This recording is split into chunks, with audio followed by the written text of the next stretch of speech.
Buenas tardes. My name is Genesis. My parents named me Genesis because they believed that my generation would be the start of a new Venezuela. I was the only child of an extremely poor indigenous family, and my parents worked very hard for what they had. In 1992, I was 15 years old when I heard Mama talking to the neighbors about an indigeno soldier who tried to overthrow the president, Carlos Andrés Pérez. When I asked Mama who she was talking about, she said, No seas chismosa, niña. I kept bugging her until she said, Es Hugo Chavez.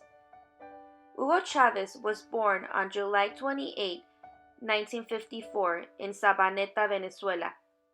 He attended the Military Academy of Venezuela in Caracas in 1975, but he did not agree with the government and how it led our country and our people.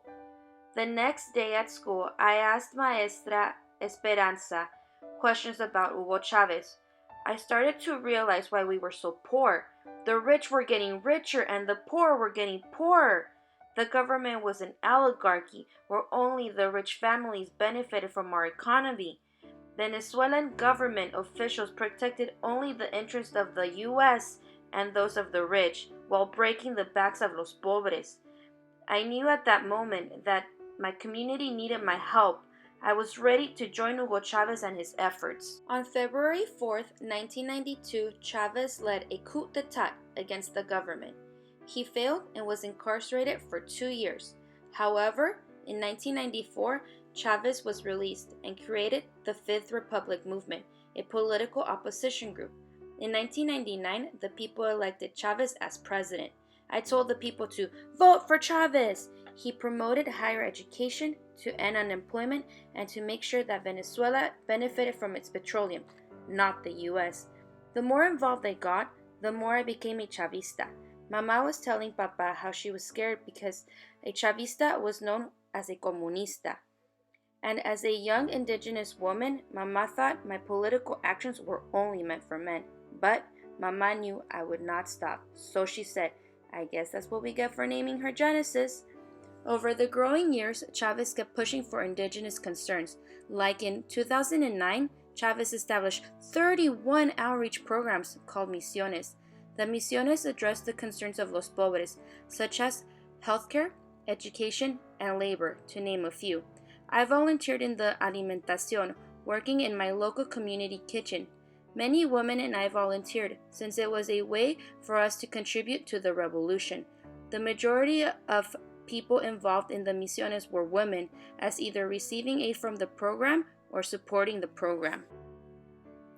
Everything was going well until the United States felt they were losing power over Venezuela's oil and goods. Chavez wanted the country's oil to be stable without the support of the International Monetary Fund. Things got rough the morning of the protest. Both Chavistas and opposers were present, and it was the perfect opportunity for the U.S. to unleash its wrath. On April 8, 2002, in Caracas, the U.S. attempted to overthrow Chavez. Snipers were hidden on top of the buildings and shooting at protesters. The U.S. was aiding the Venezuelan army against Chavez, splitting our country into two. The media was blaming Chavez for the death of the people and of our country. Chavez had to flee to La Orchila, an island, and Pedro Carmona assumed office. The wealthy controlled the media to discredit Chavez and his work. Those who knew Chavez knew what he was doing for our country and believed that he should stay for the full term. We screamed on the streets for democracy. We wanted him to come back. The Venezuelan military split, and those who were loyal to Chavez rescued him from the island and brought him back to Venezuela. Carmona was forced out and Chavez finished his term. The U.S. and Venezuela media portrayed Chavez as a dictator who was making our country poor. However, looking back, poverty fell from 23.4% to 8.5% from 1999 to 2011. Infant mortality went from a rate of 20 to 13 per 1,000 live births in 2011.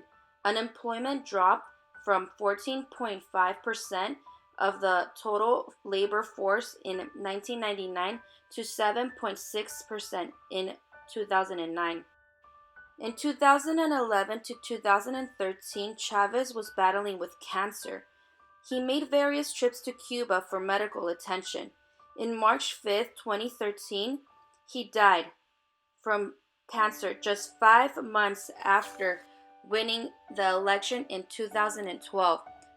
Thanks to Maestra Esperanza and Chavez for inspiring me to help my community and pursue my education.